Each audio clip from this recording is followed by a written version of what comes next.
Hello, it's Nemesis Nick here. I'm a keen fan of the Eurovision Song Contest. It's time to talk Eurovision. The Croatian national final for the Eurovision Song Contest 2025, Dora 2025 final, took place yesterday evening, Sunday the 2nd of March 2025. I watched Dora 2025 final live online from UK yesterday evening. In terms of the number of entries, this was more like a Eurovision Song Contest semi-final rather than an individual country's national final, because 16 finalist artist songs took part. Unfortunately, I didn't see preview videos of finalist songs beforehand, so my online viewing of Dora 2025 final last night was my first time of seeing or hearing any of the songs.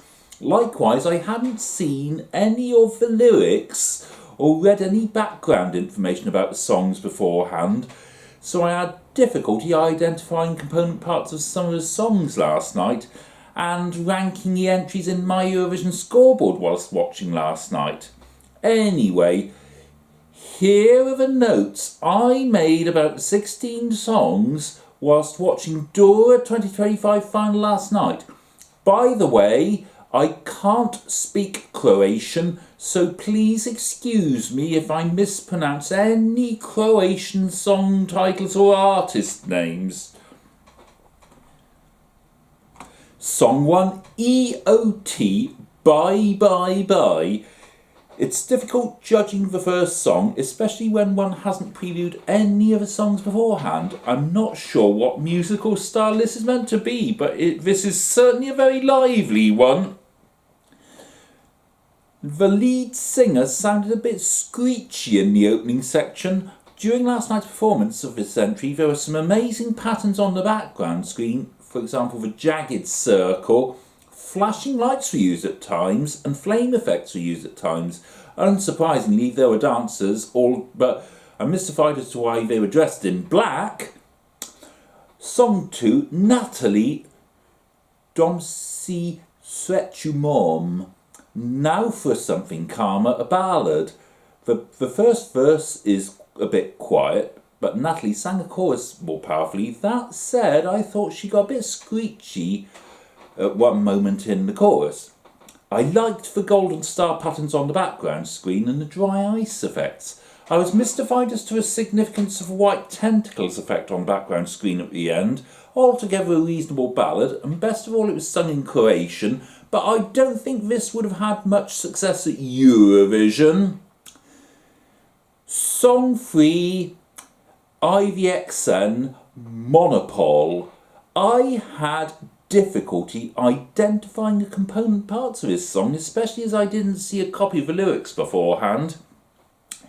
Yesterday evening, the singer was surrounded by light rays during the opening section. The section consisting of repeated instances of monopole, rap-like, which I presume must be the chorus, featured considerable use of red in the background and white flashing light beams. Altogether, this was certainly something very unusual. I guess one could consider monopole to be a variation of Sylvester Belt's Look-Tell from last year. Song 4, Philomena Strong, a ballad. I liked the way background screen. A ballad. I liked the way background screen images included planet Earth, clouds, and the sun, as well as a weird graphic image. Late in the song, some flames appeared around the platform which Philomena was standing on. I'm not sure flames were necessary in this style of song. Altogether quite a reasonable ballad or power ballad. I liked the way Philomena sang the chorus, but I was less keen on how she sang part of the second verse. Song 5, Thankster Extra. Well, this seemed to be mostly rap. The background changed between blue, white and yellow, but I liked the way vertical rectangles appeared on the background screen to create the illusion of a corridor behind the singer. This may have appealed to rap lovers, but I wasn't at all keen on this. Song 6, Laura Koyapyeva, NPC. Quite a catchy song, though I'm not sure what musical style this is. The colour scheme was largely purple. There were some interesting graphics on the background screen, including various girl dolls and a doll hopping between brick formations. I was mystified as to the significance of those. If this had gone to Eurovision, this would almost certainly have reached the final due to its catchiness. Song 7, Nipple People, Znak. I liked the electronic keyboard sound at the start. This could be heard at further points in the song too. During last night's performance, the singer looked dressed as a robot for some reason. Various colours appeared on the stage floor and in the background, including purple, yellow and blue. There's one part of the song which I guess is a chorus, which I found quite catchy and memorable. Song 8, Ogenya, Die. Well, I liked the tiny stringed instrument at the start, though was the person holding it actually playing it or just miming it? After that, it quickly became clear to me that this is a powerful rock song. The phrase Ogen Die, if that's what it is easy enough to remember, albeit a bit repetitive, and unsurprisingly flame effects were simulated on the background screen. This could have done reasonably well at Eurovision. I expect it would have got plenty of votes from Greece and Cyprus, but then again, I think rock fans anywhere would have wanted to have voted for it.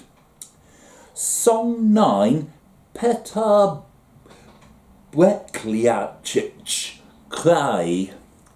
Well, I guess this must be a power ballad.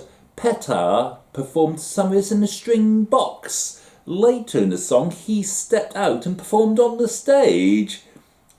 Near the end, a string box was graphically simulated on the background screen.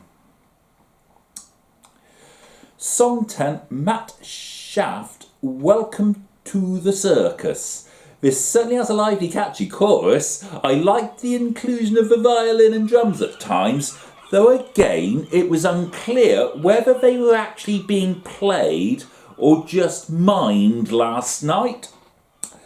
Flame effects put in effect at times. There were also some colourful graphics on the background screen. Clowns appeared in last night's performance, which was hardly surprising considering this is a circus-themed song. Altogether a catchy, memorable entry, but the song itself is a bit silly really and should be valued more for the stage show which viewers saw last night than for the song itself.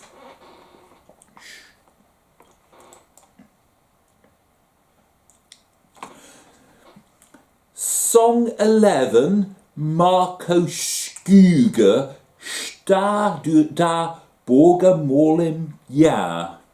Now for a ballad. Marco has an amazing voice and sang well. I like the beat that goes with this. The title is, in my opinion, quite memorable, and I liked the yellow light beams and starry effect that appeared in the background at times. This was certainly one of the better songs in last night's Dora 2025 final. The only snag is, if this had gone to Eurovision, it could have struggled to qualify in a televote-only semi-final. Remember, the Eurovision Song Contest semi-finals are now televote only. Juries are only used if a country can't provide a valid televote result for some reason. Moving on, Song 12, Magazine. What was this meant to be? The early part of the song suggested this as a ballad, but it became a totally different kettle of fish when it suddenly became very lively, which was quite early on. Once it became lively, dry ice effects, drums and flashing lights were the order of the day. This was the favourite to win last night. And having seen it live all the way through, I was hardly surprised this was the favourite. In the end, this didn't win. Song 13, Marco Boschniak, Poison Cake. Another somewhat unusual song. The chorus is very powerful, accompanied by flame effects. However, I'm mystified as to why Marco was shown a circle in monochrome at the start. As we know, this is the one that ended up winning.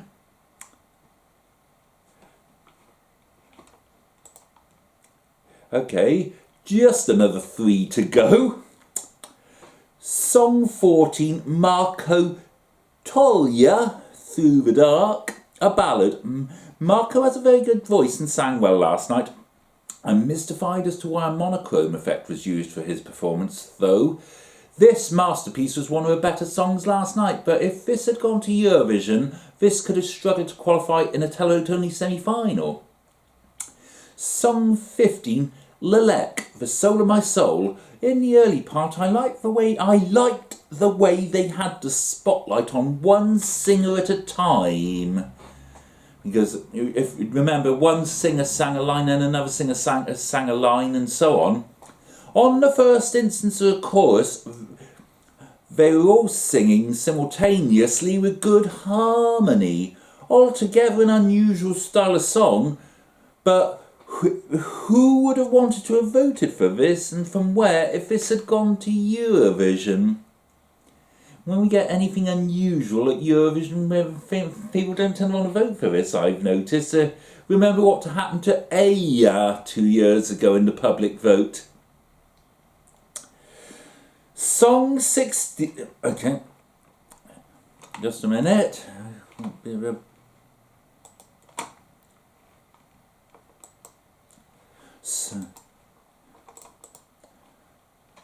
Song 16, Luka Nijitic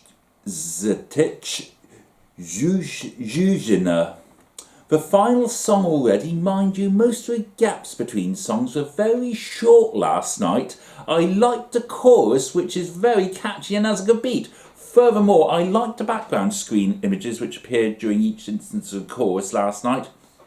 I was less keen on how the verses were sung, but I was amazed at the shattering effect, the shattering glass effect which appeared at times. I noticed a key change before the last instance of the chorus. A Eurovision song wouldn't be complete without a key change, would it? This could have done reasonably well at Eurovision.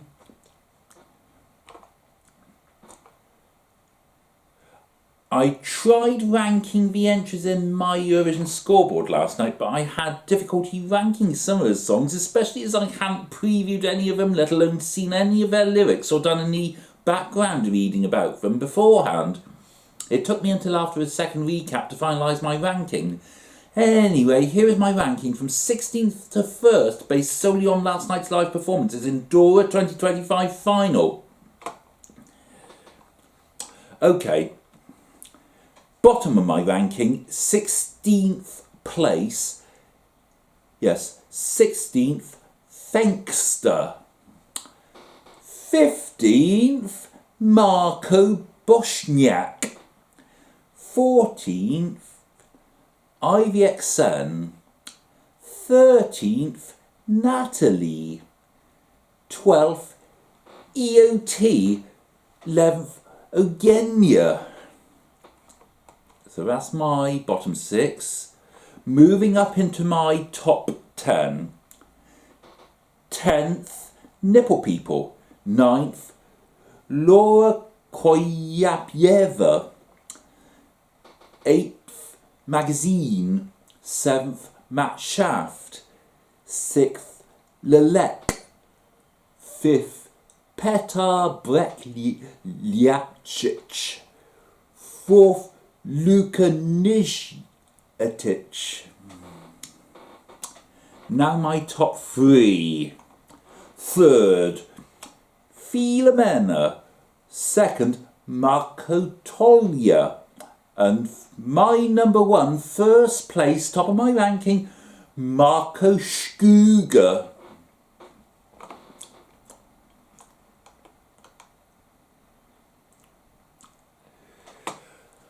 The winner was Marco Bośniak, Poison Cake. Having won the jury vote with 83 points, he finished just fourth with 47 points in the public vote. Still, that was enough for Marco Bośniak to win outright with 130 points. Congratulations to Marco Bośniak for winning. Although I wasn't particularly keen on his entry, Poison Cake, I placed it just 15th in my Eurovision scoreboard. He did well to win in the competitive national final. So Marco Bośniak will represent Croatia with Poison Cake at the Eurovision Song Contest 2025 in Basel in May. Croatia is drawn to perform in the second half of the first semi-final on Tuesday the 13th of May 2025. I won't be able to vote that evening as the United Kingdom doesn't vote that evening. Good luck to Marco Bośniak in the Eurovision Song Contest 2025 first semi-final and in the grand final if he gets there. Well done also to Eugenia Daidai for winning the public vote with 78 points and finishing second with 120 points overall. In addition, well done to the other 14 finalists who took part last night, no matter what their scores and where they placed in both halves of the voting and overall. Remember, all 16 artists who took part last night did well to get through one of the Dora 2025 semi-finals to reach last night's Dora 2025 final. Do you agree or disagree with my points of view on the songs or my ranking? What do you think of the result? Let's face it, last night the jury vote winner, Marco Bośniak, ended up winning outright despite finishing just fourth in the public vote. And the winner of the public vote, Eugenia, became the overall runner-up, but that's what's happened on this occasion. And basically it's a similar situation to a similar scenario to what happened in the Eurovision Song Contest Grand Final last year. Which song would you ideally have liked to have won Dora 2025 final and why? Alternatively, was there a song eliminated in one of the two Dora's 2025 semi-finals which you feel should have reached the final and won? Whether or not you watched the Croatian national final, do you think that Poison Cake stands a good chance of qualifying to the Eurovision Song Contest 2025 grand final and doing well once there? Or do you think it will be eliminated in the semi-final? Let me know in the comments below. Also, if you liked this video, remember to hit the like button, and if you're liking all my Eurovision videos, remember to subscribe to my channel. In the meantime, sorry I can't, I'm very busy. Goodbye, da boch, au revoir, auf Wiedersehen, adios, arrivederci, do widzenia, do poboczenia, do widzenia.